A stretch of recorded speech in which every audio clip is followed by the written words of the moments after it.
In 2017, the website IndieWire published a piece entitled, "Here are 59 actors who received Oscar nominations for portraying a character with disabilities."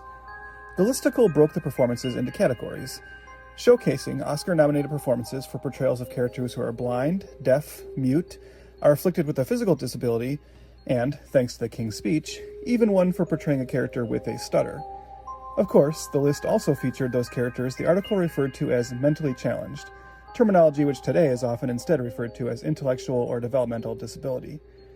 The list included some of the most beloved characters in cinema history, such as Dustin Hoffman's autistic savant in Rain Man, Leonardo DiCaprio's developmentally disabled young man in What's Eating Gilbert Grape, and Tom Hanks' simple-minded titular character in Forrest Gump. And, notably, the article pointed out that 27 of its 59 mentioned actors actually won the Oscar for their role. This statistic might seem surprising to younger film fans, as even in the 9 years since the article was published, attitudes about actors portraying disabilities they themselves are not actually afflicted with have increasingly evolved and changed. But still, the performances covered in the list, and the dozens upon dozens of similar performances throughout the years that were not nominated for Oscars, are a reminder that, for a long time, such performances were largely looked at more positively, at times even considered somewhat progressive. In the 1970s, 80s, and even 90s, it was generally considered admirable for a non-disabled actor to portray a character with a physical or intellectual disability, with many believing it brought social and cultural attention to the issue, and others just advocating for the impressive, transformative, and technical skill it took to tackle such portrayals. Opinions began to subtly change during the disability rights movement of the 70s and 80s, culminating in the Americans with Disabilities Act in 1990. Activists increasingly argued that disabled people should have more control over how they were represented in media, and criticized common film tropes that portrayed disabled characters as inspirational, tragic, or symbolic, rather than as ordinary people. Still, throughout this period, actors continued to chase awards recognition with performances of intellectually disabled characters, a strategy that sometimes failed, such as Cuba Gooding Jr. in Radio or Giovanni Ribisi and Juliette Lewis in The Other Sister, but sometimes paid off, such as Sean Penn's role as a developmentally disabled father in I Am Sam, which earned the actor an Oscar nom in 2002. In fact, the play a disability to potentially get an Oscar routine was becoming so noticeable it was lampooned in Ben Stiller's 2008 Hollywood satire Tropic Thunder. And as society rolled into the 2010s, there was a larger cultural change, with broader conversations about authentic representation regarding race, LGBTQ+ identities, and disabilities. Increasingly, Hollywood is asked why disabled roles were almost always going to non-disabled actors, while disabled actors struggled to get work at all. And studies found the overwhelming majority of disabled characters in film and TV were being played by non-disabled performers. Today, disabled characters are more often played by disabled performers, but the debate over the appropriateness of non-disabled actors taking such parts, even if far less common, still continues. Though, when looking back at the history of the practice, it is important to remember the different social attitudes of the times.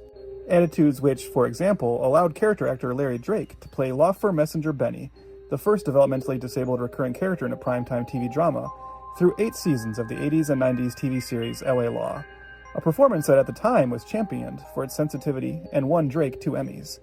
It's also arguable that Drake's work in another project, as the titular insane killer in an early 90s slasher, could also be seen as playing a character with a developmental disability, though this particular role certainly brought Drake no awards, and was not even widely seen enough to spark any sort of debate or conversation about its appropriateness or lack thereof. The year is 1992, and Universal Pictures and Dark Horse Entertainment are ready to release a brand new horror black comedy, and in the process hopefully launch the next big slasher franchise with Doctor Giggles. 10,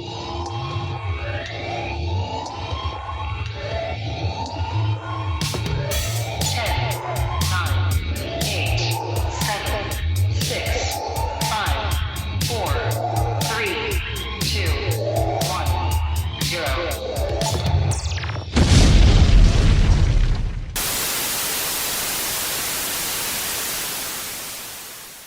Welcome once again to Failure to Franchise, the show dedicated to some of Hollywood's most infamous mistakes, missteps, and misfires. This is Trev. And I'm Chris. Thinking laughter might not be the best medicine, since it's contagious, and I don't want to see Trev go to stitches.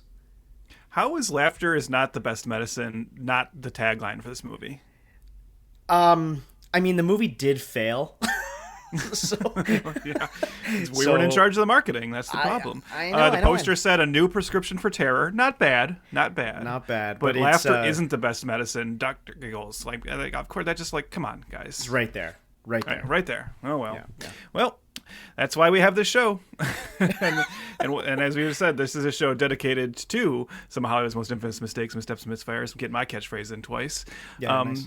And importantly, we are continuing our June theme, and that is June is what the doctor ordered. You know what? I am coming around on that. I'm coming around on that. Yeah, it feels right. It feels good. It feels good. It feels good. Yeah.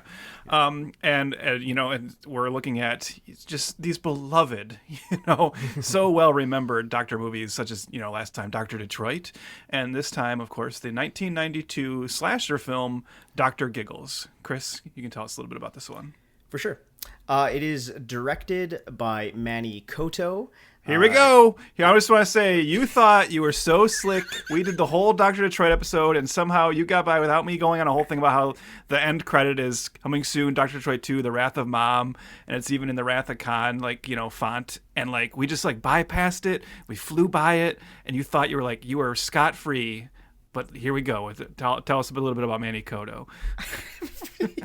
Don't you dare. He directed a movie called Star Kid. That Joseph Mazzello boy and his robot movie. I need to look into if we need to cover that movie. But quite possibly, because I do remember that movie quite a bit from my childhood. Of course, Joseph Mazzello, from my favorite movie, Jurassic Park, right? Timmy. Mm-hmm. So it is written by Manny Koto, but only after being written by Graham Whiffler. We'll talk about him soon, but he's more of a music video director, and then he wrote this film in its early incarnation. But Manny Koto, he's a big TV guy. Yeah. Tales from the Crypt, The Outer Limits, 24, American Horror Story, and you son of a bitch, Star Trek Enterprise. Yes. Did you like my message in the notes? Yeah, I saw. Just coming right at me, calling me. He just says Star Trek Enterprise parentheses you fuck. He's an important figure in Star Trek Enterprise history because he's generally considered as the guy who kind of saved that show. Sure. His seasons, especially his final season, are considered the good one. Mm-hmm. And it's the thing where it got canceled after season 4, and everyone's like, "Oh, that's too bad." It's Manny Koto seemed really have cracked what the show should have been all along. So yeah, he's for me, he's a blood. I mean, I've kind of just like Star Trek Enterprise in general. I don't hate it like some people do, but I definitely agree he was the right guy at the right time for that show, and then unfortunately never got to go any further with it. But as you said, he's got his fingerprints all over a lot of TV. Oh yeah. And we just lost him a couple years ago, and as that was a hard hit for the Star Trek community, but just the overall entertainment community, because he's just one of those guys who was just a workman-like guy, which we like talking about those kind of guys in this show. He would just go where the work was, and he could kind of plug himself into different genres and different things. Yeah. Well, a little sidebar about Star Trek Enterprise, not to get your panties, going or slipping on your own entrails here, but I thought Enterprise had a very strong following, or is it just cult following? Is it like we are Legion, Small and Legion for Enterprise? Because I always thought that one was people liked. No, well, I mean, I think you're probably I feel like you have the benefit of coming to Star Trek more after the 2009 film. And I don't even know if I call that the benefit, right? But also I feel like you've been paying more attention to the reaction to the new Trek era. Oh, maybe. Which of course has a lot of people being nostalgic about every previous Star Trek thing. And this is the thing, right? This is what reveals the lie, where people will now be like, well, we loved Star Trek The Next Generation from the very beginning, right? No, of course there are people who are like, this isn't Star Trek, and the first season of Star Trek Next Generation was terrible, and Yeah. And then when Deep Space Nine now everyone kind of acknowledges, Deep Space Nine, that might actually be the best Star Trek show. Yeah, I remember when it was on, people were like, this doesn't feel like Star Trek. It's it's serialized and it's dark and it's all political, and it's Voyager. Oh, we love Voyager. Oh, a fucking female captain, right? It's all these things, and Sure. Enterprise was kind of the last gasp of that era. It was Voyager was done, or I think Voyager was completely done by this time Enterprise started, or there was like a little bit of overlay there, but the franchise was on its way out. I think you're right. It's like a We Are Legion thing. It's always had its hardcore fans. Yeah. Now people like look back on it more fondly, but it was always kind of the one that was like, what is this show? You know, because it was so different, even for that franchise at the time. And plus, it had Jolene Blaylock, and I mean, I had my Maxims and FHM pictures of her. In magazine, sorry, picture of me. Actually, really, Jolene Blaylock really is like, I think, like one of the best like Vulcan performers too. I love T'Pol. She was great at that. Like, not everybody can play Vulcan. It's tricky, and she did it really, really well. Yeah. Cool. It's also, I don't know if you probably know it just because you go and find the themes for when you have to put them in. But one of the like more infamous things about Star Trek Enterprise is it has a like crazy theme song that is so out of the norm for Star Trek. Right. Because every Star Trek show has like just an orchestral piece, right? And then Enterprise, they went with like this like pop song. I don't hate that either, but a lot of people do. Sure. The budget for Doctor Giggles. $7 million worldwide, $8.4 million. So Graham Whiffler, speaking of whiffing it. Anyway. Okay, hold on. I'm not done yet. Also, I have to say that this is based on a 2-issue comic that was coinciding with the film's release. So the creative team... Sort of. I guess you might know more about that than I do, but the creative team behind the comic series is written by Stephen Grant, and the artwork, Kent Burles and Alan J. Burrows. So we always like to give credit where credit is due. So yeah. It's a little tricky, and you said we will get into it. It's a little tricky when people say it's based on that comic. It's more like they were kind of created at the same time. They was kind of they were going for synergy here. Yeah, cross product stuff here with this one, which is interesting. It gives us a little bit more to talk about because there isn't really much of a production backstory here, other than some production companies getting together. But we'll get into it, and hopefully, will you enjoy it before we get into the film proper? So Trev, you are the comics guy. Actually, you're the horror guy too in the two of us. So this is your bread and butter. Worlds colliding, as they say. Dark Horse Comics. What do they mean to you? Because again, listeners, they're not Marvel, they're not DC.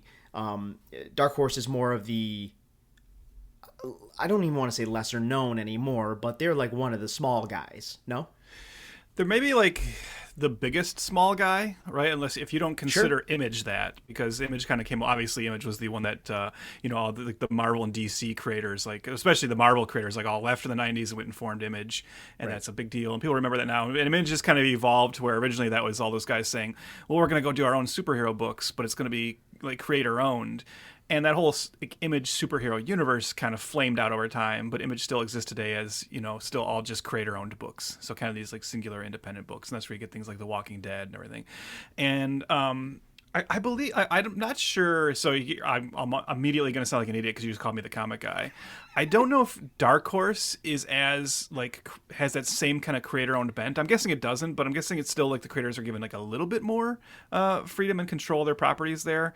And obviously the thing about Dark Horse was it never really was, like, a universe, right? So you didn't have to worry about like continuity with the books you published there. You didn't have to like make sure your book could like fit into the a crossover with another.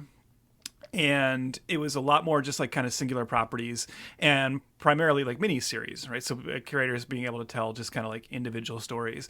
You ask what it meant to me, like growing up, Dark Horse was always kind of like the cool publisher, at the same time, especially in the 90s when Marvel and DC both had moments where they were going through some like real creative lows, and the whole superhero genre was kind of like, sputtering along for a bit there. Dark Horse was like, oh man, this is like cool, like mature, like punk rock type of thing. Yeah, it just felt funk. There was like definitely like things coming to like Matt Wagner's Grendel. Of course, Mike Mignola's Hellboy is probably one of the biggest known Dark Horse Horse titles, and just like these, like, you know, like just a lot of just like different miniseries at that time too. Dark Horse had the license for Alien and Predator, and Dark Horse are the ones who kind of shepherded the entire Alien versus Predator thing. You know, after doing individual books of them, they are the ones who created that as a property, that idea. So and they chug along today. Dark Horse is still a big deal. So like I said, I do think of them as, I would call them still today the fourth biggest American comic book publisher after Marvel, DC, and Image. I think Dark Horse then is the other one people would. There's some like contenders coming for that throne nowadays, publishers like Boom and IDW. Yeah. But I don't know that they'll ever have the same cultural imprint Dark Horse did, because again, like some of those, like IDW kind of just buys up existing licenses. Boom hasn't had anything that's like hit on a huge pop cultural level yet, but Dark Horse has had a number of properties like The Mask or like Hellboy that have crossed over into the bigger pop culture world. Totally.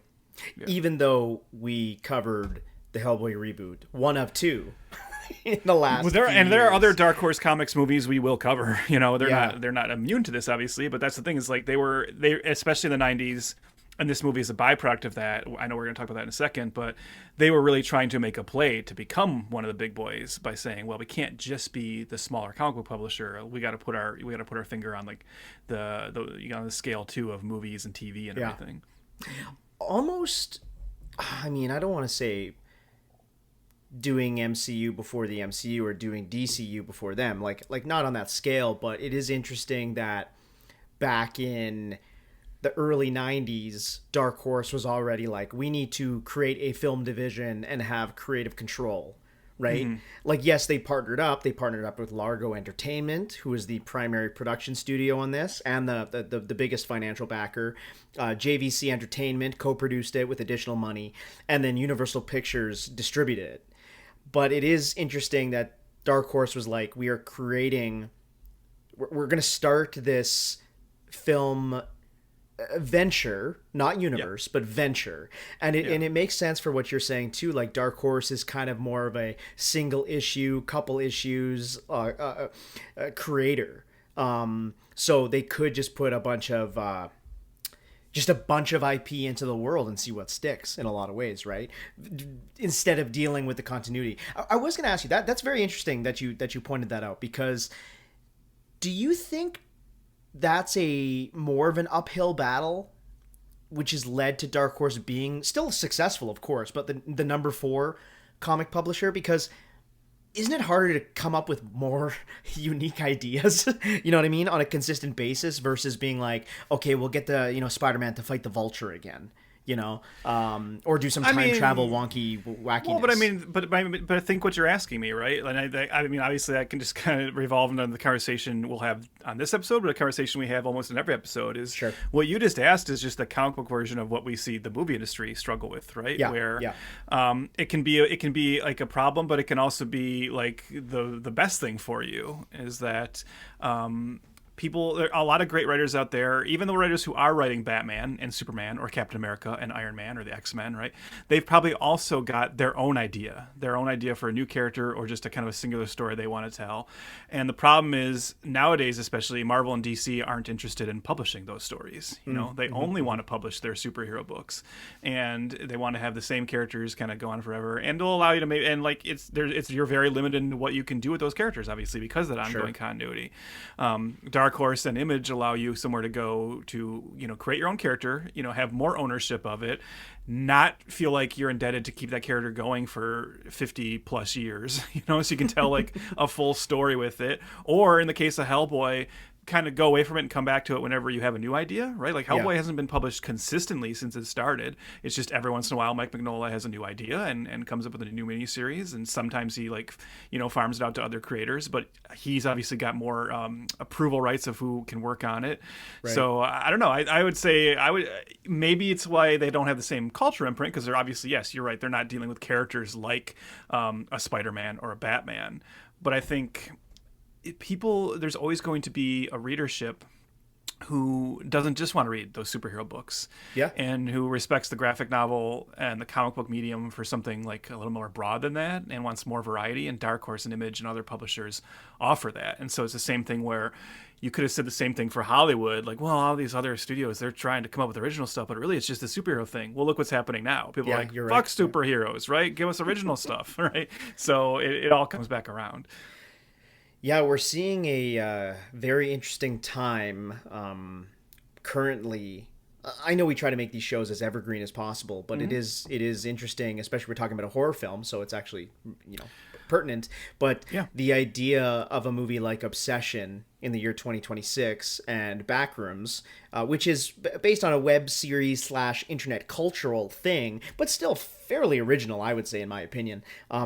I find it just so fascinating, the absolute gangbusters those films are doing right now, to beat out a Star Wars film, to beat out, well, maybe not beat out a Masters of the Universe film coming soon to Fame franchise one day, but like, I think seeing a Star Wars movie come out and then be almost erased from people's minds while those two horror films are out is fascinating. There's very much a calling right now for something original and different. It is interesting that it's mainly still horror, but I would maybe argue that the original courtroom drama just isn't going to theaters. You know what I mean? So it's like there's a reason why horror films get their due, is because yes, they can bring out a crowd, they're cheaper to make, and they can be fun in a lot of ways, right? But yeah,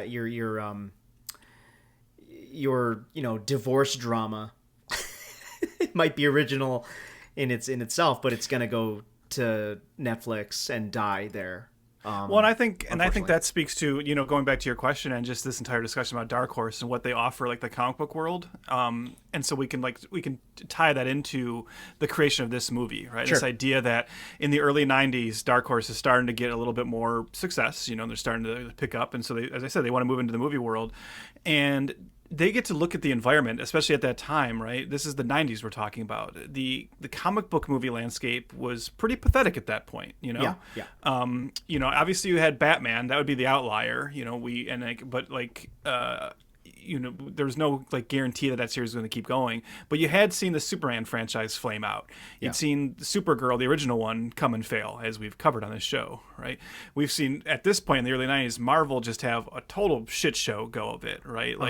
These terrible Captain America movies that nobody cared about, a Punisher movie that was looked at as a joke, also covered on our show. Couldn't get anything. A Spider-Man movie at canon that just never happened. It's very, very telling. The Dark Horse says, well, we want to try and compete with Marvel and DC by getting into the movie world, but everything they decide to lead with is not superhero stuff at all, right? And so that kind of shows what they gave the comic book world, but it also just kind of speaks to what they represent and what they saw as their possibility to enter the movie world, right? Because if you think about it, I was thinking reading about this idea that Dr. Giggles comes out of, these initial first steps of Dark Horse to form Dark Horse Entertainment and go beyond just the comic book world.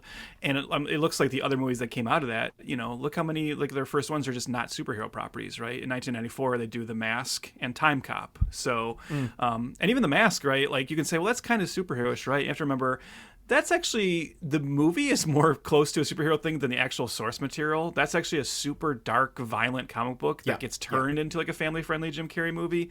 And then Time Cop, more of a sci-fi story. And then 1995, Tank Girl, we've also covered that, right? 1996, Barbed Wire, we will cover that. But they're just not doing superhero stuff, right? And so it's kind of that's what is cool about them is there are superhero books published by Dark Horse, but they're usually some kind of satire on superheroes or something, trying to speak some kind of commentary in the superhero world. The other properties they have to offer are genre for sure. There's a good chance if people like superheroes, they like other genre stuff, but it's not tied into, oh my God, how do we make another Spider-Man? Oh my God, how do we try to bring Batman back? It's these kind of more individual ideas that are probably easier to sell at this time, especially to a studio. And that's interesting that even here with this film, originally titled Mr. Giggles, by the way, they are firmly in the camp of making this a horror franchise. which by Graham Whiffler's comments was never his intention. Right. There was really only two aspects that they keep is like some character names and the notion of surgery, which is like so vague in itself. But they really want to do a horror franchise here, and again, it's fascinating because this is coming right off of the burnout of slasher films in the 1980s. Again, really good timing in the year 2026. We have Scream 7 and even Scary Movie 6 in theaters like right now. Just odd timing, and both of those properties kind of speaking to each other. Maybe Scary Movie speaking more to Scream, the Scream franchise, and then the Scream's franchise shitting the bed once again after some pretty good outings. So yeah, the slasher burnout of the 80s, the Friday the 13th, the Nightmare on Elm Streets, they're kind of at the tail end at this point, or at least not taken seriously. Now we're on like the 8th, 9th, 10th incarnation of these franchises. It's exactly that. I mean, the year before Doctor Giggles, I think Freddy's Dead: The Final Nightmare is released. Yeah, there you go. I think the year following Doctor Giggles is when Jason Goes to Hell comes out. So yeah, they're both definitely sputtering out. And, you know, this is also around the time of like Leatherface Texas Chainsaw Massacre 3, which was like a New Line attempt to kind of really heavily franchise that and turn it into the next, like, oh, Leatherface can be the next Freddy and Jason, right? And everyone's like, nah, nope. You know, and like Halloween has had like starting to come back with like the, like, you know, people are like, hey, Michael Myers is back, but then that quickly flames out as well. I think we've talked about this before on the show. If maybe I'm wrong, I can't remember. But it's crazy because everyone just so thinks of like the 80s as like, the 80s, that's the slasher era, right? Like, but really, like the slasher era in its prime is just like the first few years of the 80s. Yeah, totally. Like there's just a ton that come out and are huge in the first few years, and they keep going, right? They never really go away. But as you're getting to like by the end of the 80s, it's definitely, you know, was always like critically reviled, but now audiences are kind of starting to be like, we're over it. You know, so it is strange for Dark Horse to say, hey, all these properties we have, the first thing we want to hit the ground running with is not even a comic book that has existed, right? As I said, they create this comic book in concert with the creation of the movie.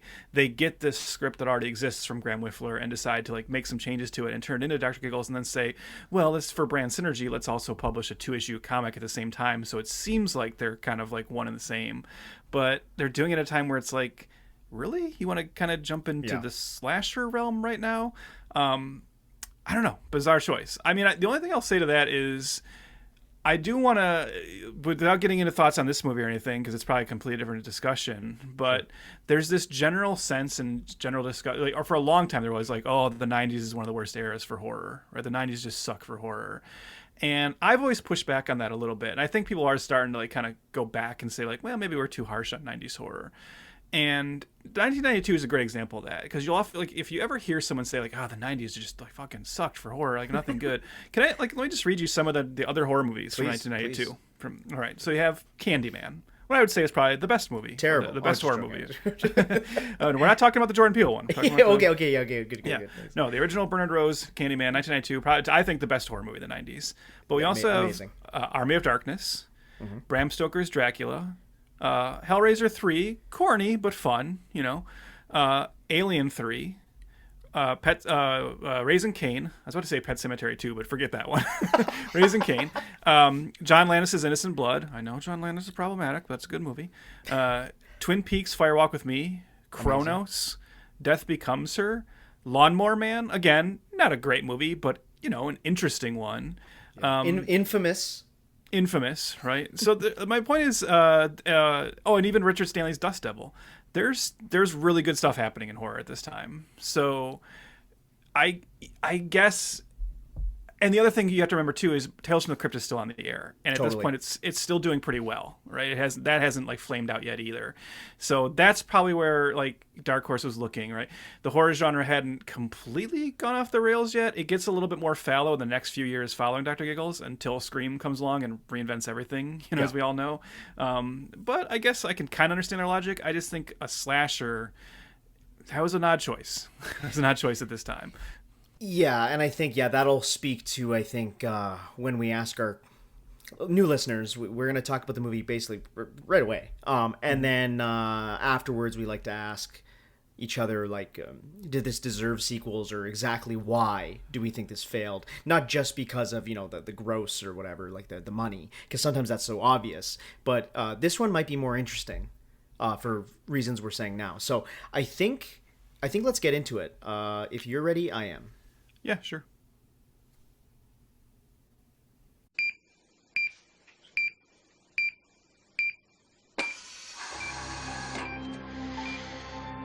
We got the textbooks, the diagrams, the cadavers. This is the real thing. Scalpel. Bigger scalpel. Better. Who says doctors don't make house calls anymore? This April, America has an appointment. Bone cutter. With terror. It's 1957. He's trying to kill me. The night after they found all the bodies.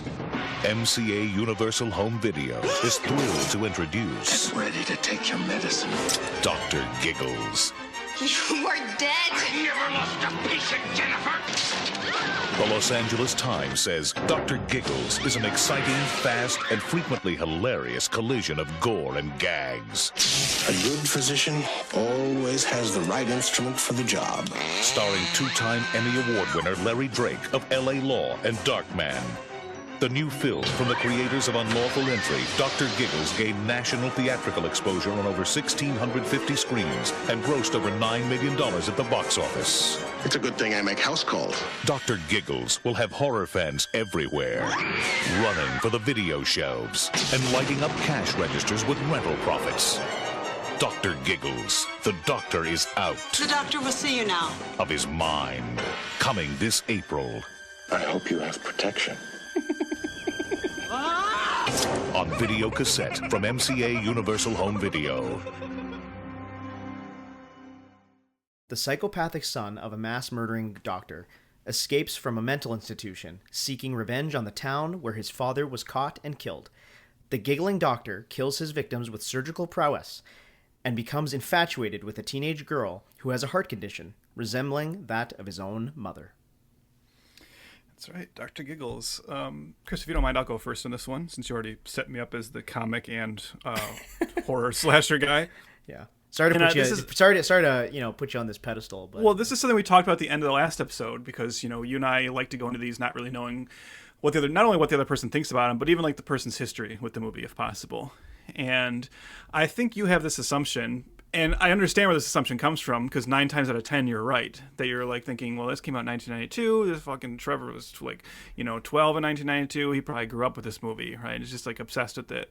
That is not the case. In fact, like, my main history with Dr. Giggles, and this probably comes from the Dark Horse thing, is there are certain movies that I always think of as like back of comic movies. And what I mean by that is there was a few movies, Army of Darkness was another one, Dr. Giggles, and oddly enough, Star Kid is one of them, that like every comic book published that year, the back cover was the poster for that movie. Right. Like they were like they always had the movie posters as the back cover. And Dr. Giggles, I don't know how many comic books I had where Dr. Giggles was the back cover. But what I remember about that at the time was I kind of bought into the prevailing sentiment that we were just talking about, is that by that point, I still was interested in like seeing how Freddy and Jason ended, and like there was some other like horror stuff, like slasher stuff I was still kind of checked into, but I was like, I don't know, the slash, that's a kind of a dead thing, right? And then Dr. Giggles came out and was kind of, as we said, it was a bomb, right? And it was immediately kind of like a joke, and not the joke they were aiming for with the Giggles, right? It was just like everyone's like, no, this sucks. So I never really bothered with it for a long time. And anything I did see of it was kind of just like clips, when I'd come across it on like cable or whatever. And I would say like, yeah, whatever, this doesn't seem like my bag. And I would turn it off. And I only saw it in full for the first time a year or so ago when it was featured on Joe Bob Briggs' The Last Drive-In. And so I was like, okay, he's finally showing you Dr. Giggles. I'll watch any show I'll watch any movie he shows, because I love that show, and I love how he comes in and gives the history during it and everything. Mm-hmm. So that was actually my first experience with Dr. Giggles. So I'm actually a pretty fresh, viewer for this. So this is only my second viewing of it in full.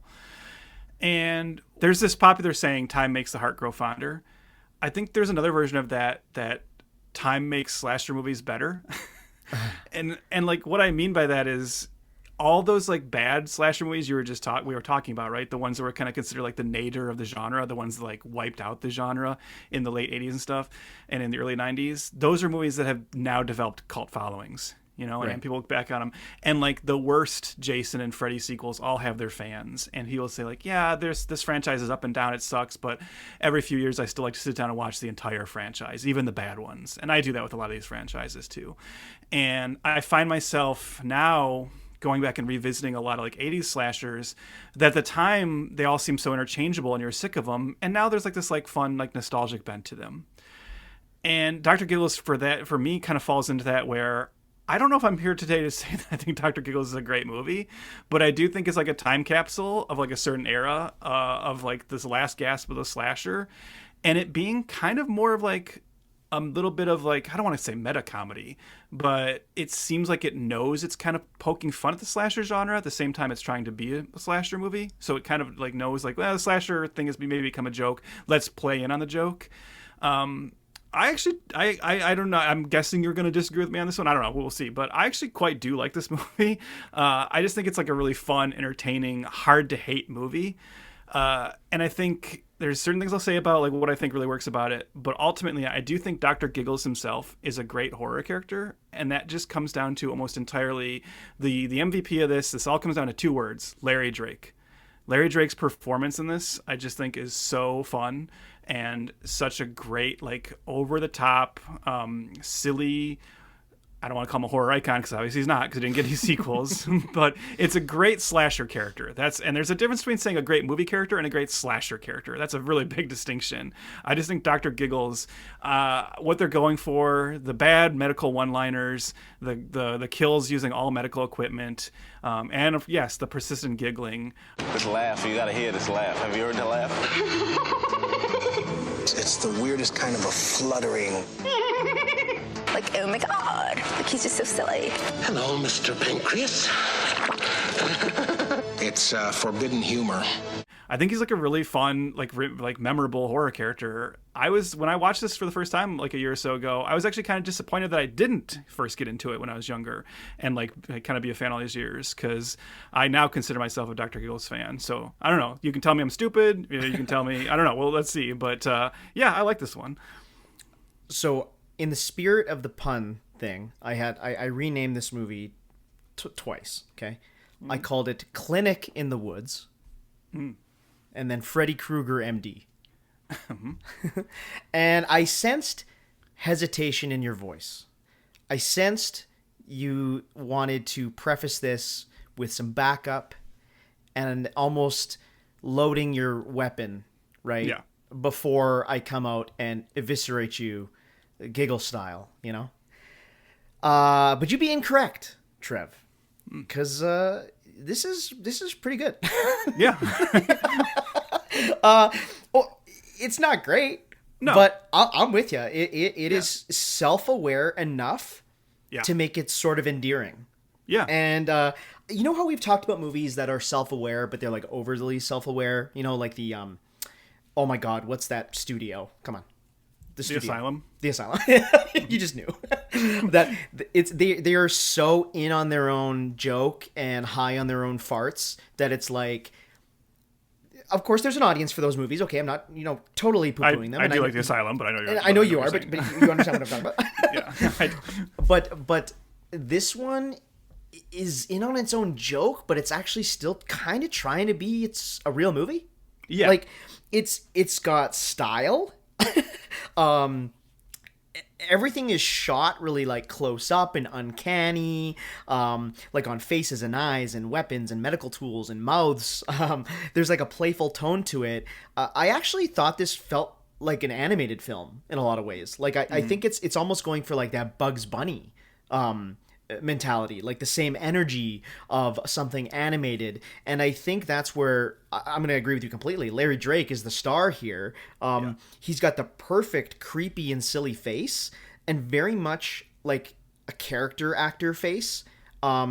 He's also large, so he's genuinely imposing as a threat, but he plays the role so sincerely with such earnestness that his line delivery of these stupid puns. First of all, as an F2F co-host, I'm not above wordplay. No. Wordplay is maybe my favorite thing. So the puns are some amazing groaners, and I liked almost all of them. Like, I have my favorite joke. I'll save that to tell you later. But I thought this was. I wrote this. It was mean and gleeful in its like nastiness. Yeah. We just watched Obsession. We just talked about it, but we did watch it fairly recently, and that is a mean movie. And Dr. Giggles is fucking mean. There's a scene where a cop walks into a room full, like a waiting room, of dead bodies that have been killed throughout the movie, and he throws up at the sight of them. And for me, as somebody who loves my rules and loves a world build, yeah, you'd fucking puke your guts out, brother. So, like, super creepy, but fun and silly in like the perfect way. Like, again, I'm not trying to say that this movie is like some hidden masterpiece or anything, but I feel like it's doing what it set out to accomplish, and that should be commended. And it is actually a bummer that that this character didn't take off. I'll say that right now. I mean, to answer the question of sequels, I mean, Dr. Giggles, there's enough there to keep seeing him kill people for another 5 sequels in crazy ways. And I know we don't want to get into heavy spoiler territory already or anything, but like, sure. The movie actually has a fairly finite ending for Dr. Giggles. So even just thinking about like, so do the other ones, though. Those other franchises do too. But that's my point, right?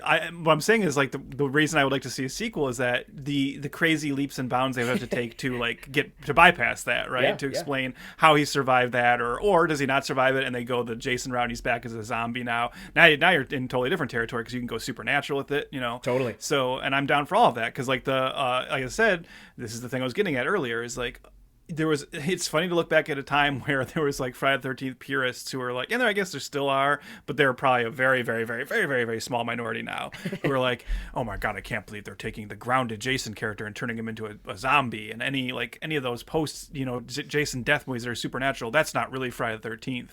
But like, I think now you would look back at it all and be like, no, that's what makes the series great, is that they're like, fuck, I don't know what to do next. I guess he's a zombie. Have him fight a psychic girl, you know? Totally. Like, have him go to space. Like, that's the best. If we could have got to Dr. Giggles in space, I'd be a happy man. You know? They need doctors in space, right? I won't make a McCoy reference, don't worry. But no, I think Manny Koto would get it, you know? Yeah, totally. Okay, the movie's not.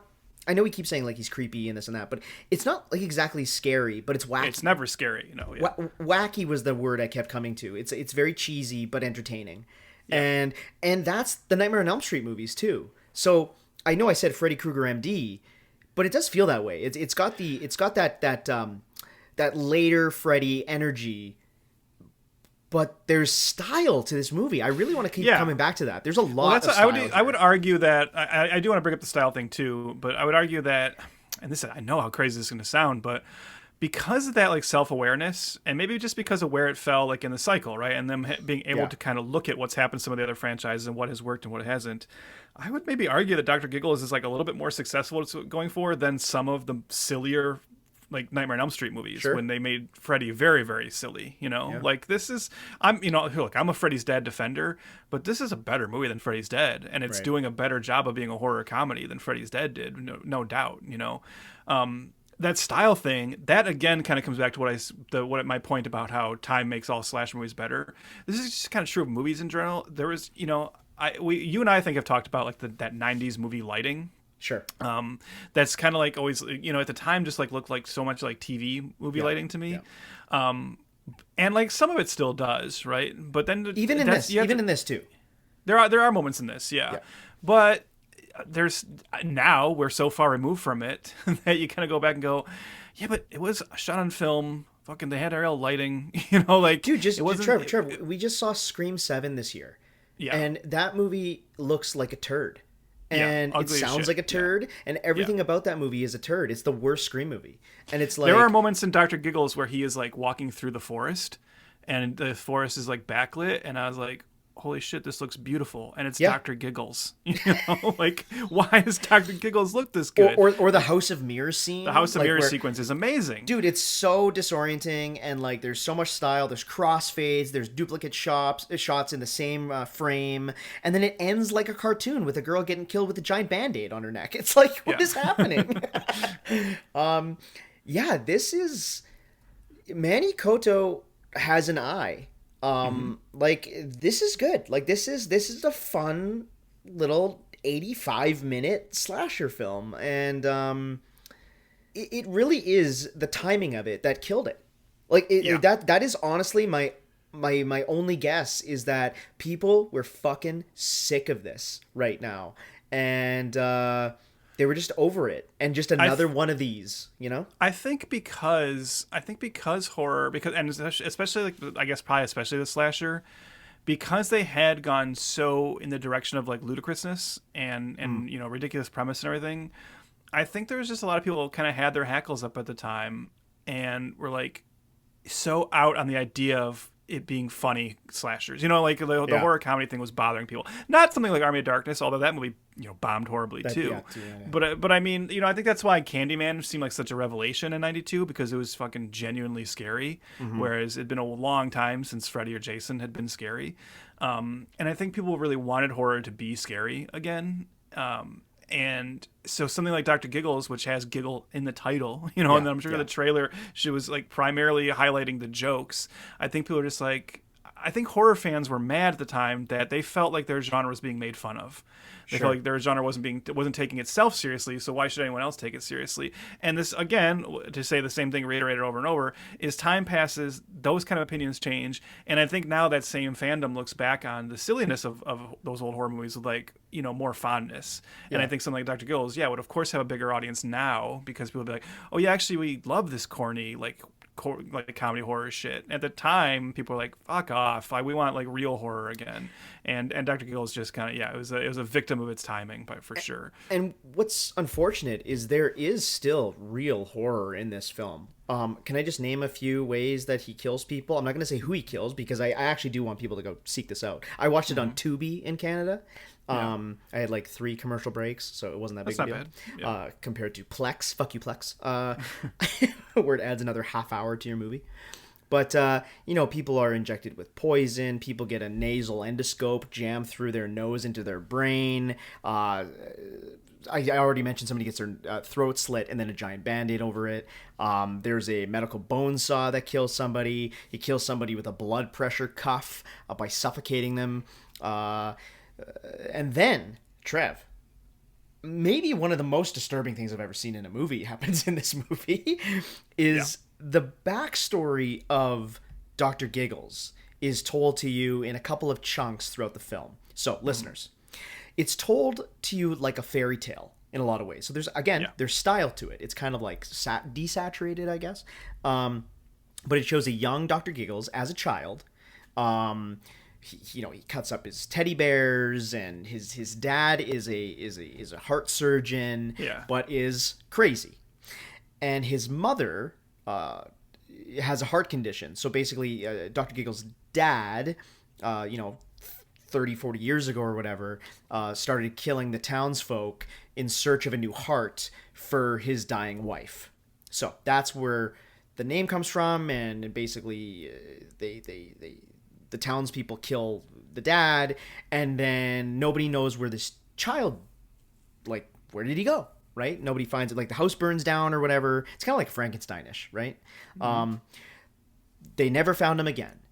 So it's told to you later that one of the cops on the case now actually has kept this long lost secret, that he knows that the child survived. And the way this is, listeners, so Officer Hank Magruder is telling this story, and it flashes back to his younger self, and he's supposed to be watching over the bodies of Dr. Giggles Sr., his victims, at the precinct. And then he hears a laugh, a child laugh, and he's like, what the fuck? So he like searches through the police station, and he goes down to the morgue area, and you see all the victims with a sheet over them, and he keeps hearing this laugh. He's like, "What the fuck? What's going on?" And then he takes the lab curtain, or like, what is that called? What am I trying to say? The sheet. He takes the sheet off this person, and you see, oh, it's the mother. Dr. Giggles' mom. She's dead. It's just her cadaver. And then, Trev, if you know anything about special effects, you notice that this is made to move. So the body starts to like move and gyrate and push and pull in its like in like the innards, like on the like in the stomach area, and this child bursts through the corpse of the dead mom and is covered in blood and is laughing, and it's listeners, it's fucked up. Okay? And this child is like he's got fucked up teeth, and he's just totally covered in blood, and he's laughing, and he's freaky, and he's like, he's threatening to kill the cop or whatever, and it's told as like an absolute horror story fairy tale. And basically, Dr. Giggles Sr. hid his child in his dead wife's corpse. Yep. As one does, yeah. That's horror, baby. Like when I reviewed this on Letterboxd, when I saw it the first time, I said, I talked about how same thing, right? Where I didn't watch this for years. I wish I had. It's actually really good. And I remember saying, like, there's at least one visual in this that I will never forget, no. and that is the visual, right? Like, no matter what you took away from this movie, you will always remember the visual of young Dr. Giggles bursting out of his mother's body, because that part is wild. Like, it's nasty. Like it's mean. I watched this movie and it happened, and I actually found a screenshot and I sent it to you. Did not respond. No, I didn't want to, get into thoughts or anything. No, there was no notes, but I had to tell him that I got to that scene. Yeah. Mm-hmm. Yeah. What's great about that too is it also, like, that whole thing, like, even beyond like the nastiness and just like how wild that scene is everything you were also just saying about that backstory. This movie plays on so many tropes I just like in horror, slasher or otherwise. I love the trope of a small town that has like an urban legend. Yeah. And I think it's great that this town, and like even. And yes, you can see them putting together the pieces of like what's worked in other series, and them going like, well, Freddy had a song, so Dr. Giggles should have a song. But yeah. I love that. I love that there's a Dr. Giggles rhyme that the town has. If you're from Warhigh and you get sick, fall on your knees and pray you die quick. Like, that's great, and I love that the Dr. Giggles house is like, every town has that house, right? The haunted house that kids dare themselves to go into, and it's like covered in graffiti, and everyone's like, oh, but does Dr. Giggles still live in there? And then it's such a like old trope, but the idea of like going there, and guess what, he actually has come back and he is in there. It's like that stuff just always works. And this is a movie that's like built on tropes. It's built on stuff we've seen before, but it's also very self-aware of that and knows when to lean into that, knows when to play with that. It is a very 90s movie. All the fashions, the teenage characters who are all like 38 in this. But yeah, like the black kids die first. They do. You think now we can't just get into spoiler territory. You're like, well, I guess they'll make up for that because like this black cop seems like he's going to become the hero. No. I had the same thoughts. I was like, okay, it's going to redeem itself. No. Yeah. No. I mean, he does do his best. He really gives it a go. But no, it's got a lot going for it. I guess I'll ask you this. Why is it not great? You know what I mean? Because I was kind of struggling. Like, I'm sticking with it's good, right? Mm-hmm. And is it because it is aping things and putting itself into a blender, so to speak? And I'm not quite sure why. Why can't we call this a great horror movie? So a couple thoughts on that. Sure. Because I actually think like there's an argument to be made that, like, as we said, like it's a version of great. It's great at what it's going for, maybe, but also I think both of us are more comfortable saying it's just like it's really good, So like, I feel like we're like, I don't know, but And if there's anything that keeps it from like moving into the next level and like hitting a space where it could have been a bigger hit, first of all, I do think just the timing was always working against it. But maybe it has something to do with like the heroes of the movie. Now, we don't like talking shit about actors. No. And I really am not going to talk too much shit about Holly Marie Combs as Jennifer in this, the final girl, because she's perfectly, she's fine, right? Yeah. She's likable. But it kind of ends there, right?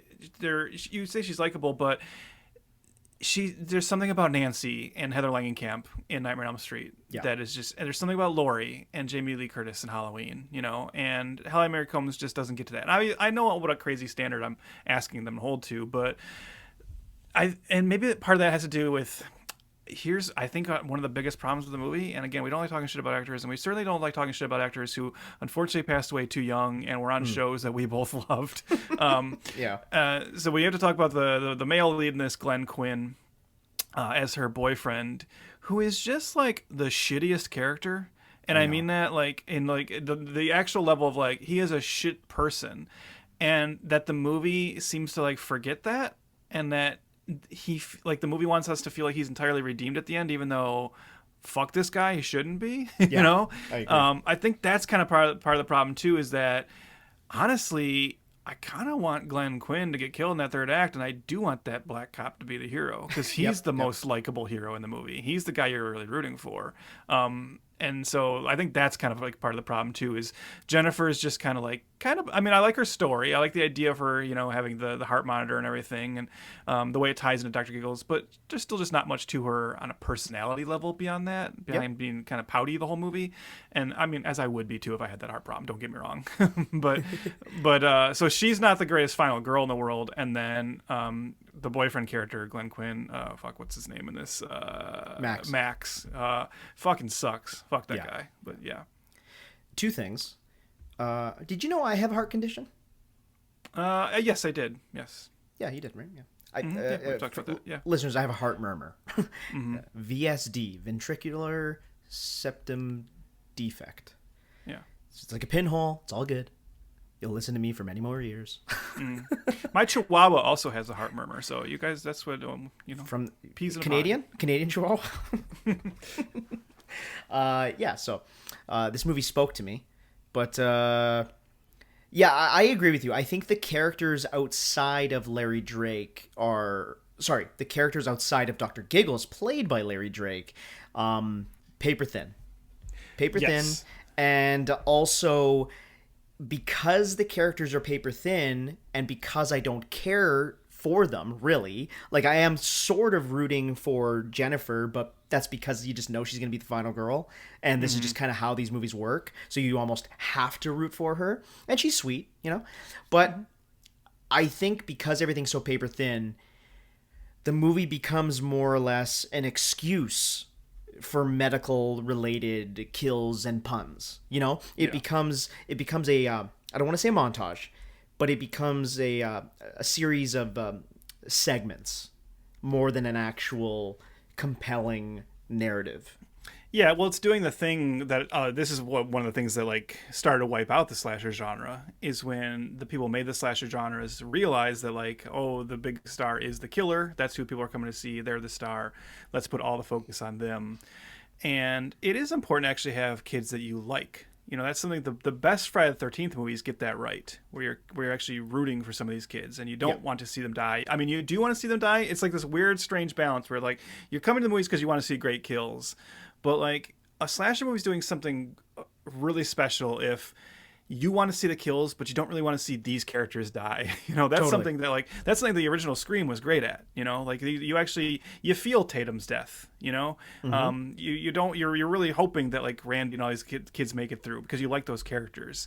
The characters that you just said paper thin. That's exactly right. Like outside of Jennifer and Max, every other like friend in this who are the other victims, they are the friends. Yeah, there's just friend one, friend two. Yeah, there's just like nothing to them. I only remember the one guy because there's that strange moment where he is going to have sex with his girlfriend and she tells him he has to wear a condom, and he drops it into the toilet. and it's like his toilet, right, in his bedroom, and he grabs like a toothbrush to like get the condom out of the toilet, and I've both times I watched it, I've been like so confused by that. I'm like, why wouldn't you just pick up the condom with your fingers? I don't understand. Like that whole scene is bad. You know what I don't like? You know what I don't like in the 90s? Jokes that seemed like putting on a condom was hard. Yeah. Am I crazy? No, yeah. Remember that Seinfeld episode where George is like, the wrappers are so hard to open, and then we lose the moment, and then I just give up. I saw that as a kid. I saw that in my teens. I saw that as a grown adult. Still painfully unfunny because it makes no sense to me. It just makes no sense. And this was like that. The guy fumbles around with his condom. It drops in the toilet. He's like, it was really, I don't know. It doesn't make any sense. And I don't understand that was a thing in the 90s. Also, can we talk about the moment before that where, like, we should say the setup to that is, like, when his girlfriend comes over, he says that he found his mom's lingerie and he wants his girlfriend to wear it. Yeah. Yeah. You ever pulled that move? No, Ask your but girlfriend to wear your mom's lingerie? I have more questions for Manny Koto now, though. So I don't know. Yeah, very strange. But the guy gets castrated, so he deserves it. So he does. Yeah. Again, mean, very mean. Mean. When that happened, I was kind of shocked. I was like, holy shit. But I like before that we get the great Moore. He gets into bed and Dr. Giggles is under the covers waiting for him. So, and he's like crawling through the covers for like way too long, as if the bed is giant. Yeah, again, a stylistic touch, But, stylish, and again, kind of like a cartoon. Do you know what I mean by saying that? Like I really, especially all like the uncanny canted angle camera shots and stuff like that. I just found like even the camera shot from inside the mouth. Like, I know that's been done in a lot of films. Anytime a movie, I said this to Liz while you're watching it, anytime I know a movie actually built a giant mouth to have a camera inside it, I'm a happy guy. I don't know why. It's just like one of my favorite effects in any movie. Like, no, it's great. It's great. Yeah. It never ceases to make me smile. So, yeah. The stylish thing is like interesting too because there's something about when you're aiming for that kind of cartoony style, as you said, or that like heightened reality style, where it does something to the tone of the movie to where it is like over the top, but it can still be creepy in an interesting way. So like you mentioned the part earlier, and this is actually the first time I watched it, the moment where the movie kind of elevated for me. I was thinking like, this is like better than I always thought it'd be. This movie's pretty interesting. Larry Drake's having a great time. This is kind of fun. And then we get to that moment where the cop goes to like Dr. Giggles' house and goes into the basement and enters the basement, and we see that it's like actually like, because his dad was a practicing doctor for the town, so the basement is a waiting room. And when he goes in that waiting room and it's full of all the bodies, it's fucked. That's a moment that could be played like so dark, and not to say it's not dark, but like you say, it's funny but also twisted. It actually is really creepy, but not ugly creepy. You know what I mean? Like it's cartoony creepy, which is that's another thing that I think is hard to pull off. That's something like the best Tales from the Crypt episodes pulled off. Like honestly, this movie could have been Tales from the Crypt presents Dr. Giggles. Like this feels like 1,000%. It could have 100%. This is like got the same dark humor and the kind of horror that you see in Tales from the Crypt. And maybe I'm just thinking that because famously Larry Drake played the Santa killer in like the premiere of Tales from the Crypt. But yeah, this feels like a Tales from the Crypt movie that never happened. It's interesting that, again, this is happening in the same time that Obsession is so big. And not that I'm trying to compare Obsession to the Dr. Giggles, but even that film we had talked about feeling like a great Tales from the Crypt episode, So that shit works. And it also is really good with humor mixed with the horrific. And this is good too. Especially one moment I really liked was when he near the end he's like taking out the increasingly outrageous medical equipment. Yeah. Again, very Bugs Bunny. And can I tell you my favorite joke? Yeah. Time to do what doctors do best, and it cuts to golf clubs. Yeah. That was great. I love that, and then I love when he hits the cop, but he doesn't knock him out, and he's like, "Should have used a 9-iron." Great. Oh, so good. That was like, chef's kiss. You know what else I really like about that whole third act too, and I think again now we are just like, wow, this is great. We're turning into the Chris Farley show, but So the entire, as we said, the entire like, hook of this movie, or the general like narrative of the final girl, is that he discovers when he goes to Jennifer's house and attacks her family, he goes to her bedroom and finds her heart monitor, because there's a whole thing throughout the movie where she's really embarrassed that she has to wear this heart monitor. Yeah. Because she has a heart monitor, she can't drink, she can't party like all her friends do, and that's why her shit fucking boyfriend Max decides to cheat on her halfway through the movie, which the movie seems to forget about later. And he's also just like crappy to her, like even before that, like when they're like at the Lover's Lane, and she's like kind of like she's really upset because she just found out that her heart condition hasn't gone away as like she hoped it would. It's like it's more of a problem, and so she's like just not kind of not into like making out, and he's like such a dick. It's just weird how dickish this character is. Anyways, I know, I agree. I mean, it's there's really no redeeming quality, so it is strange that the movie tries to not even redeem him, but just allow him to live. Yeah. It's so annoying. Yeah. They're like, oh, just because he came to the house to save her, I guess like she would like forget everything. And then, Yeah. I mean, I can maybe, but like it just like I don't know. I don't feel like he feels like redeemed at the end to me. No. But anyways, Dr. Giggles goes into her bedroom and finds the heart monitor that she left behind, and now he sees her as like a rescue case for him, where it's like he draws the parallel to like, my dad couldn't save my mom with her heart condition, but I can save this girl. And I think a lot of movies would like then. Would build to him actually like trying to do like the surgery in like a realistic way, I love that it's like that's his idea, but he's still Dr. Giggles. And like, even though he's trying to save this girl, his intentions with Jennifer are actually kind of heroic and good, right? Like, even though everything else about him is fucked up. Sure. Except when we get to the moment where he's finally captured her and he has her on the operating table, we realize he doesn't know the first thing about heart surgery, right? And he's just got all these like hearts he's pulled out of his all these corpses, but he's not thinking at all about like matching blood type. He hasn't kept the hearts like in like, salvageable condition. He, as you said, he's got like crazy surgical stuff that he's going to use to do the surgery. It's like, oh no, he's intending to just like, he thinks he's going to like kill this girl, cut her up, put a new heart in her, and she's going to wake up. He's fucking nuts. Like, that's really important. And I like that about the movie, that it's not, there are other movies about evil doctors who are actually like accomplished doctors, but he's not. He's just the kid of a crazy doctor. And even like, we didn't talk about the opening. I love the opening where it starts with him like doing surgery in like one of those kind of like medical examination. No. The movie starts with a CGI journey through a bloodstream inside a body. Yeah, well, because it is the 90s, yes. But then we see him doing surgery in one of those like operating like theaters where people are watching, and I love the reveal that, because it's like pretty convincing for a moment, right? And that's the thing. I think you would watch the movie thinking like, okay, I get it. I know it's Dr. Giggles. I know I'm coming here to watch Larry Drake play like an evil surgeon. We're going to see him doing like a good surgery, and something's going to go happen later, and he's going to go crazy. Oh no, it turns out he's already like an inmate at a facility. And he is broken out, and he is doing surgery on like the guy who runs the asylum, and the people in the stands are all the fellow inmates he's let out. That's just a great opening too. Yeah. First 5 minutes too, the movie just starts. I really appreciate something like that too. No, that was great.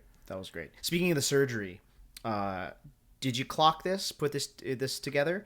A villain self-surgery right after our Terminator theme month. Wow. Yeah, that's the reaction I thought was going to happen. It's because you said self-surgery, and like I know I heard the rest of what you said. I'm like, yeah, Terminator. But the second you said self-surgery, I was thinking of the scene in Master and Commander, which we also covered. And it's like, why have we done so much self-surgery movies on this podcast? New theme month. Okay, I mean, we answered this probably, but did this deserve? Oh, first of all, actually, no. Before I want to say that, the cast. Yeah. Jennifer Aniston almost did this movie. And one of your favorites, Ashley Judd. Crazy, right? Or as I know, Ensign Robin Leffler from 2 episodes of Star Trek: The Next Generation. So Trev has been doing this thing on my letterbox. He did it twice so far, and this is the first time we've talked about it. But I put a little diary entry up, and he will immediately make a Star Trek connection. He's done it twice. Anyway. You said that you find Ashley Judd very watchable, so I just wanted to offer you some more, potential stuff to go watch. That's all. I'm with you. Yeah. But yes, Ashley Judd, extremely watchable. I just finally caught up on a couple of serial killer thrillers. A couple of years ago, we did The Bone Collector, and then I was on a kick. I was watching a lot of serial killer thrillers, and one was Trev told me to watch was Copycat, which I just got to. That was awesome. Loved Copycat. Recommend. And then I threw on Twisted from 2004, Ashley Judd. Again, if I see Ashley Judd in a movie, I'm probably gonna watch it. Like she's just infinitely watchable in my opinion. Movie not very good, but I like her. So most of those movies with Ashley Judd weren't very good. Honestly. No. And I think she had like 7 or 8 serial killer thrillers that I've since watched. That's what I'm saying. But that kind of gets to our point, right? Is that I'm thinking, because I agree. Like I think most of those Ashley Judd serial killer thrillers were kind of bad, but like they all kept hitting because people wanted to watch Ashley Judd. Yeah. And so you say to me, like, if Ashley Judd or Jennifer Aniston played Jennifer in this movie, would it be better? Yeah, probably. Oh, yeah. Right. And again, no, I it's not even like I have anything against the performance Holly Marie Combs is giving. It's just like clear, like they cast her because she was, I'm guessing, was Charmed already going at this point. I don't know, but like this definitely reeks of like hot young thing casting. Yeah, definitely. Okay. The question. More interestingly, though. Oh, sorry. What do you need? What? Ted Danson was considered to play Dr. Giggles. Yeah. Now that Pre-Becker. I love. Yeah. As of course we all know, Ted Danson from Becker, his most famous role. It's wild that like pre-Becker, he was already on their radar. That's so strange. Yeah, it's crazy. It's crazy. I love Ted Danson. Yeah, is it fun to imagine an alternate world where Ted Danson is playing Dr. Giggles? Sure. But like, let's just, I know we want to wrap up, but we said he's awesome in the beginning, but let's bookend it by just saying, you got to just see this movie for Larry Drake. Like, Larry Drake is just so fantastic in this part, and I love Larry Drake. Like, so he was also another one of my like favorite villains of this era, Durant in Dark Man. Just another great bad guy. And of course he comes back in the sequel, Dark Man 2, The Return of Durant. How he comes back after what happens to him in the first movie, I don't know. But go ahead and watch it. But yeah, he was just so great. It's interesting because I saw him say, I saw in some of the behind the scenes stuff on this one or some of the trivia, that he was hesitant to do this movie because he felt like he'd already done some other horror movies and he didn't want to get typecast. Well, that's interesting to me because in one of those horror movies that he was in, a great horror movie called Dark Knight of the Scarecrow, he played a mentally disabled character. And then like 10 years later, he famously went on to play his most famous role as a mentally disabled character on LA Law. It's weird that he was like not bothered being typecast as a mentally disabled person, but he just didn't want to get known as being in too many horror movies. Like maybe he didn't want to come off as a like for the horror movies come off as like a villainous role, you know, like rather than more. He wanted to stay on his like empathetic role, you know, or sympathetic roles. He's an interesting character actor because, like you said, his most famous role is Benny in LA Law, a part that there's almost no way like Larry Drake would be considered for that part today. It would just be considered way too problematic. But everyone fucking loved him as Benny, and it was like, he was like in awards contention for that. And it was like, oh my god, it's so brave that he plays this character now. And today it would be like, oh my god, what are we doing here? But yeah, whenever he was allowed to play like a villain, like Dr. Giggles or like Darkman, he's just great. Like you said, he's actually physically imposing, but he's also just really funny. He's really funny in Darkman also. Yeah. I love Larry Drake, and again, it's 67. He passed away. That's too young. I wish he could have got. If he was still around today, maybe this episode could have got like a return of Dr. Giggles. But Dr. Giggles to laugh it up. Something. Dr. Giggles to jokes on you. Fuck, that's the one. I was even thinking, thinking about this movie set like it made today, and like the whole point you made about like the flashbacks to his dad and how his dad is the original like crazy town doctor. Yeah. And it's like, fuck, if this movie was made today, they'd already be thinking about like Dr. Giggles Begins. It's like you have a built-in prequel where like you can make the movie about his dad being the original Dr. Giggles. Trev, it wouldn't be a movie. It would be a 7-part miniseries. It would be, yeah. Yeah. We'd have to watch him go through medical school. Yeah. And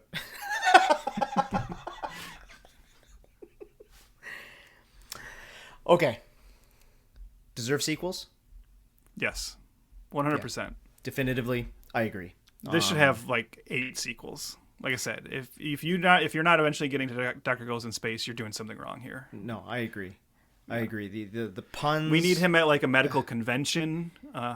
We need one set in like a hospital, of course. Yeah, if we got Dr. Detroit and went to a pimp convention in its first outing, then you know what? Dr. Giggles has got to go to a medical convention right away. Yeah. 100%. He's a teacher, at medical a school. medical school. Yeah. Maybe we'll make Dr. Giggles too. No, this was good. Is Ted Danson available? Well, I do love Ted Danson too. Sidebar about just his presence, but I love listening to his voice. Mm-hmm. Have I said this on this podcast before? But Ted Danson, his just the way he speaks and his cadence, there's something very pleasant. Like go back to watching the Good Life. Right? The good place. The Good Place. Good Place. Hello, everyone, and welcome to your first day in the afterlife. You were all, simply put, good people. But how do we know that you were good? How are we sure?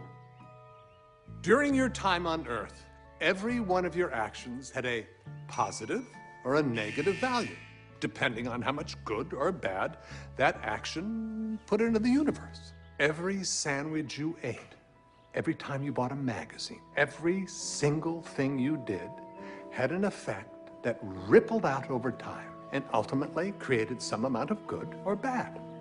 You know how some people pull into the breakdown lane when there's traffic and they think to themselves, who cares? No one's watching. We were watching. Every time he's on screen, he just speaks. You're enthralled with what he's saying. So no, Ted Danson is great. I mean, God, would you say it's almost like if he was like a bartender? He seems like the kind of guy who you would just go in and you would just like spill your problems to him because he's just so likable that you can see like why people would just like want to be served drinks by him. On Frasier, right? Yeah. Yep. Okay. Of course. Yeah. Remember when he played that character in one episode of Frasier? All right, we gotta get out of here. No, this was really good. I loved hearing your hesitation in your preamble of your thoughts on the film. I could just tell that you're not scared of what I would say. Not, of course not. But I think ready for a debate. I think I always have my defenses up on a movie like this because I remember, like I said, the time when like people would instantly poo-poo a movie like this, and sure. I know even I had a period in my life where I would have been that person. And I said, I think today, especially, the slashers have started to come back a little bit, which is great. Even like as we record this, there's a trailer for the new Eli Roth movie, Ice Cream Man, which looks like a crazy over the top, obviously dark comedy with tons of gore and blood and everything, right? And he just did Thanksgiving, which was in that same vein, and like that kind of slasher is even coming back, right? And I think those kind of movies are really important. Those like tongue-in-cheek, silly but still creepy slashers are like more revered now and look back at with more fondness. So anybody who did skip Dr. Giggles in the past because they thought it was just like one of the shitty ones that came and went, no, this is one that should be revisited. I know it has a cult following. It needs a bigger cult following. We can't get the sequels, but we can at least get more attention to the original Dr. Giggles. Yep. No, I agree completely. Next episode, though. Mm-hmm. Tonal shift. Only slightly. I do like that we do 3 Doctor movies of 3 different genres, though. That's good, Hey, we're good at this. None of them technically medical movies. That is more funny, I think. Yeah. That is even better. And even the one that we had here as a placeholder that we swapped, also not medical. No, yeah. What's with Hollywood making non-medical movies about doctors? Okay, next episode. The year is 2020. I don't know if you remember that year, but it was not good for the world. As opposed to all the good ones that have followed. Okay, fair enough. But a certain movie star had just wrapped up a 15-year quest that was Avengers from birth to death in a lot of ways. And he's looking for a new franchise. And we're, of course, talking about Robert Downey Jr. and Doolittle. Yeah. From 2020. So, next episode, we're looking at Doolittle from 2020, and we're going to see how that one goes. First time watch for me. Yeah, same here. Same here. Yeah. So, good timing, Avengers Doomsday's coming up. Doctor Doom. Another non-medical. So let's just say we haven't seen the movie. We have no thoughts on it yet. But the fact that Robert Downey Jr. is coming back in Doomsday does tell you how this movie went for him. Correct. Correct. So to listen to that, follow along at F2FPod. That's at F2, the number 2FPod on all the socials. Like us there. Like us everywhere. Rate, review, whatever you do. A star rating would be great. Maybe on WebMD. Nothing, thanks. Left me out to dry. You can't hear me shaking my head. That's the problem. And join the tribe and hit that subscribe. And let's watch Doolittle next time. If we have to.